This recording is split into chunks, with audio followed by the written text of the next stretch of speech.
Hi everyone, welcome to Rajulakka YouTube channel. Telangana CM Revanth Reddy కీలక నిర్ణయం. 3 దఫాలుగా రైతు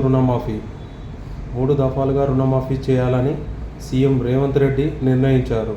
రేపు అనగా 18వ తారీఖు లక్షలోపు, నెలాఖరులోగా 1,50,000 వరకు, ఆగస్టులో 2 లక్షల వరకు రుణాలను మాఫీ చేయాలని నిర్ణయించారు.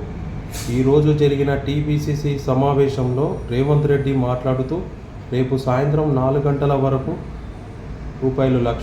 లక్షలోపు రుణాలు తీసుకున్న రైతులకు మాఫీ జరుగుతుందన్నారు. 7,000 కోట్లను నేరుగా రైతుల ఖాతాలో జమ చేయనున్నట్లు చెప్పారు.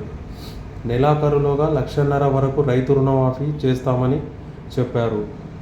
ఆగస్టులో 2 లక్షల వరకు రైతు రుణమాఫీ ప్రక్రియ పూర్తి చేస్తామని ప్రకటించారు.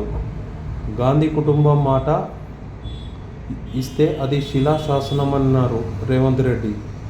రైతు రుణమాఫీ హామీ రాహుల్ గాంధీ ఇచ్చారని గుర్తు చేశారు. రాహుల్ మాట ఇస్తే అమలు చేసి తీరుతారన్న నమ్మకం కలిగించడం మన బాధ్యత అని నాయకులకు సూచించారు. వ్యవసాయ విధానంలో తెలంగాణను దేశం అనుసరించాలన్నారు.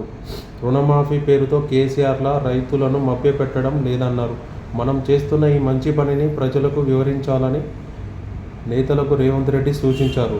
రుణమాఫీపై జాతీయ స్థాయిలో చర్చ జరగాలన్నారు. దేశంలో ఏ రాష్ట్రం కూడా ఒకే విడతలో 31,000 కోట్లతో రుణమాఫీ చేయలేదన్నారు. పార్లమెంటులోనూ రుణమాఫీపై ఎంపీలు ప్రస్తావించాలని సూచించారు. ఓకేనా ఫ్రెండ్స్, ఈ యొక్క వీడియో మీకు నచ్చినట్లయితే ఈ యొక్క వీడియోను సబ్స్క్రైబ్ చేయండి. మరిన్ని వీడియోల కోసం నా యొక్క ఛానల్ రాజులక్క ఛానల్ని సబ్స్క్రైబ్ చేయండి. ధన్యవాదాలు.